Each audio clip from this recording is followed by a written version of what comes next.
महकमा इमिग्रेशन ने अमेरिका आने वालों के लिए नई वार्निंग जारी करते हुए वीजा और ग्रीन कार्ड मनसूखी का नया कानून नाफिज कर दिया है।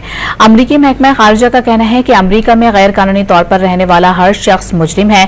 कानून तोड़ने वालों के ग्रीन कार्ड और वीजे मनसूख होंगे। कोई तालिब इल्म मुजाहिरों में शिरकत या अफरा तफरी फैलाने आता है तो वीजा नहीं देंगे।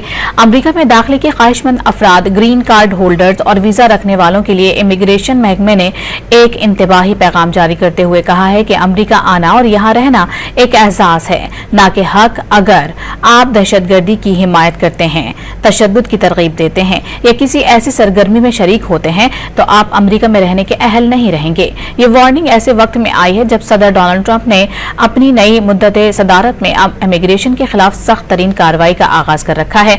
अमेरिकी मीडिया के मुताबिक दर्जनों ऐसे केसेस रिपोर्ट हुए हैं जिनमें ग्रीन कार्ड होल्डर्स को इमिग्रेशन छापों में हिरासत में लिया गया।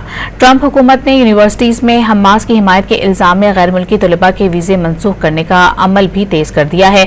उसमें कैंपस मुजाहिरों में शिरकत और फ्लायर्स की तकसीम जैसे इकदाम शामिल हैं।